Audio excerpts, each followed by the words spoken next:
অন্তর্বর্তী সরকারের উপদেষ্টার পদ থেকে পদত্যাগ করেছেন মোহাম্মদ নাহিদ ইসলাম। 25 ফেব্রুয়ারি মঙ্গলবার দুপুরে তিনি পদত্যাগের ঘোষণা দেন।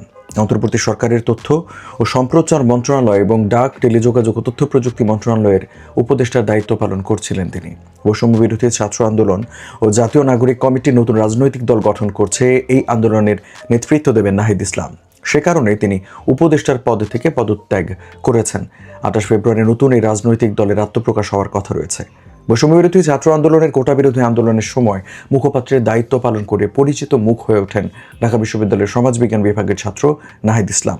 ওই আন্দোলনের ধারাবাহিকতায় ছাত্র জনতার গণ অভ্যুত্থানের মুখে 5 আগস্ট ভারতে পালিয়ে যান শেখ হাসিনা।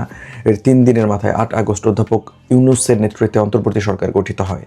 সেই সরকারে উপদেষ্টা হন নাহিদ ইসলাম ও বৈষম্য বিরোধী ছাত্র আন্দোলনের আরেক সাবেক সমন্বয়ক আসিফ মাহমুদ সজীব ভুইয়া। পরে বৈষম্য বিরোধী ছাত্র আন্দোলনের আরেক নেতা মাহফুজ আলম প্রথমে প্রধান উপদেষ্টার বিশেষ সহকারী এবং পরে উপদেষ্টা হন। ঢাকার বনশ্রীর ছেলে নাহিদ ইসলাম 2016-17 শিক্ষাবর্ষে ঢাকা বিশ্ববিদ্যালয়ের সমাজবিজ্ঞান বিভাগে ভর্তি হন। তিনি বর্তমানে ঢাকা বিশ্ববিদ্যালয়ের এই বিভাগের স্নাতকোত্তরের ছাত্র।